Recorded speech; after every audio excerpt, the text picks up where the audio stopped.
হত্যা করেছেন ৫ শতাধিক ছাত্র ও সাধারণ মানুষকে। কিন্তু এজন্য অনুতপ্ত নন শেখ হাসিনা, বরং তিনি এখনো দাবি করছেন শিক্ষার্থীরা বিভ্রান্ত হয়ে এই আন্দোলন করেছে।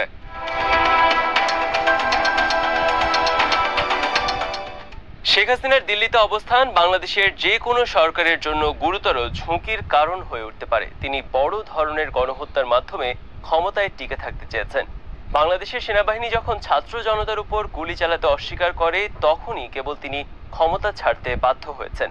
তার পদত্যাগের শেষ মুহূর্তের যে বিবরণ দেশি বিদেশি সংবাদপত্রে প্রকাশ করা হয়েছে, তাতে এটি স্পষ্ট তিনি ছাত্র জনতার উপর গুলি চালানোর জন্য সামরিক বাহিনীর উপর অব্যাহতভাবে চাপ দিয়ে গেছেন।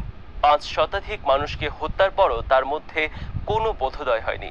ফলে আগামী দিনে দিল্লি থেকে বাংলাদেশের উপর আরেকবার প্রতিশোধ নেওয়ার চেষ্টা করতে পারেন।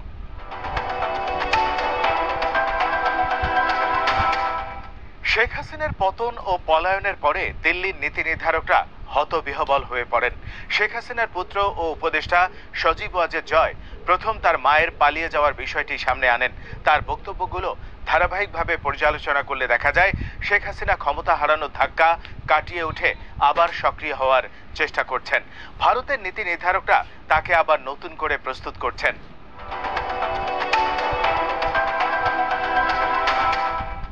৫ই আগস্ট শেখ হাসিনা পালিয়ে যাওয়ার পর এক ভিডিও বার্তায় শেখ হাসিনার পুত্র জয় বলেছিলেন, শেখ হাসিনার পর আপনাদের কি হবে সেটা আমারও চিন্তার বিষয় না, আমার পরিবারেরও বিষয় না, আপনারা বুঝবেন। তার এই বক্তব্য ছিল অসহায়ত্ব ও ক্ষোভের বহিঃপ্রকাশ। দেশ, জনগণ, এমনকি তার দলের নেতাদের প্রতি তার পরিবারের কোনো দায়িত্ব নেই বলে তিনি দাবি করেন।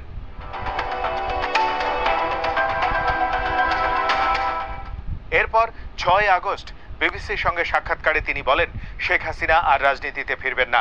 তিনি বলেন, আমার মনে হয় এখানেই শেষ, আমার পরিবার এবং আমি আমাদের যথেষ্ট হয়েছে। সম্ভবত জয় ও তার পরিবারের বাকি সদস্যরা সিদ্ধান্ত নিয়েছিলেন শেখ হাসিনা কিংবা তার পরিবারের সদস্যরা আর রাজনীতিতে ফিরবেন না, কিন্তু একদিনের মধ্যে আবার তার অবস্থানের পরিবর্তন হয়।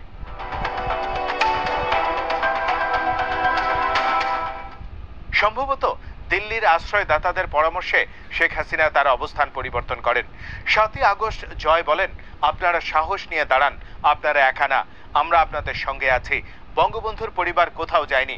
নেতাকর্মী ও আওয়ামী লীগকে রক্ষার জন্য যা করা প্রয়োজন আমরা করতে প্রস্তুত।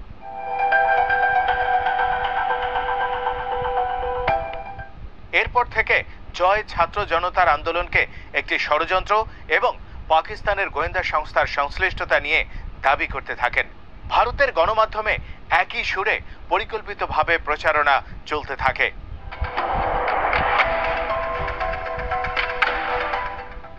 সজীব ওয়াজেদ জয় এমন সময় এসব বক্তব্য রাখেন যখন অন্তর্বর্তী সরকার গঠন করা হয়নি, পুলিশ কাজে যোগ দেয়নি, ঢাকা সহ সারা দেশে প্রশাসনিক কার্যক্রম অনুপস্থিত ছিল। এই সময় ভারতের পক্ষ থেকে পার্লামেন্টে পররাষ্ট্রমন্ত্রী এস জয়শঙ্কর পার্লামেন্টে যে বক্তব্য দেন, সেখানেও ছাত্র আন্দোলন নিয়ে কোনো স্বীকৃতি ছিল না। আওয়ামী লীগের অবস্থানের তিনি প্রতিধ্বনি করেন। এর মধ্যে অন্তর্বর্তীকালীন সরকার বঙ্গভবনে শপথ গ্রহণ করেন। সেখানে ভারতের রাষ্ট্রদূত অনুপস্থিত ছিলেন। এই সময়ের মধ্যে শেখ হাসিনার পারিবারিক সিদ্ধান্তের অবস্থানের পরিবর্তন ঘটতে থাকে।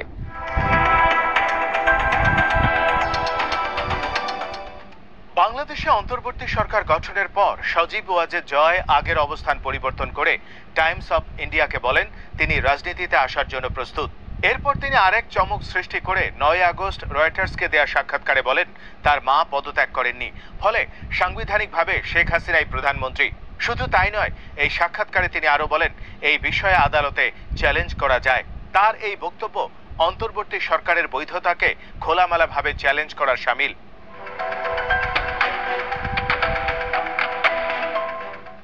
জয়ের এই বক্তব্যের পর খবর আসে সুপ্রিম কোর্টের ফুল কোর্টের সভা ডাকা শুরু হয়েছে। ধারণা করা হয় আদালত থেকে অন্তর্বর্তী সরকারকে অবৈধ ঘোষণা করার পরিকল্পনা নেওয়া হয়েছিল, কারণ আদালতের বিচারকরা ছিলেন শেখ হাসিনার নিয়োগ করা দলীয় বিচারক। এরপর ছাত্ররা সুপ্রিম কোর্ট প্রাঙ্গণে সমবেত হয়। শেষ পর্যন্ত প্রধান বিচারপতি সহ অন্য বিচারকরা পদত্যাগ করেন। ছাত্ররা আদালতের এই প্রচেষ্টাকে জুডিশিয়াল কু হিসেবে আখ্যায়িত করেন।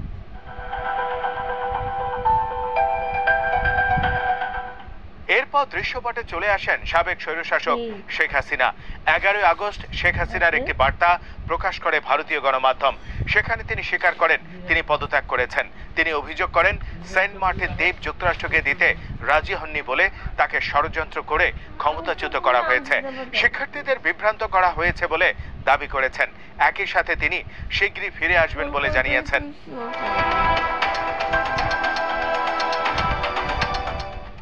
ভারতীয় গণমাধ্যমে প্রকাশ করা এই চিঠিতে ছাত্র হত্যার কোনো দায় বা অনুশোচনা নেই।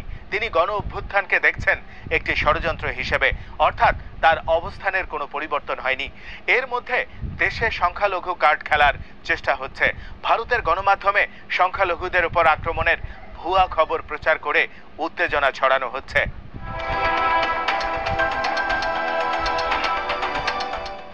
সংখ্যালঘুদের পাশাপাশি বাংলাদেশের ভেতরে অবস্থান করা ভারতের আনুকূল্য পাওয়া রাজনৈতিক শক্তিগুলোকে মাঠে নামানোর চেষ্টা করা হচ্ছে।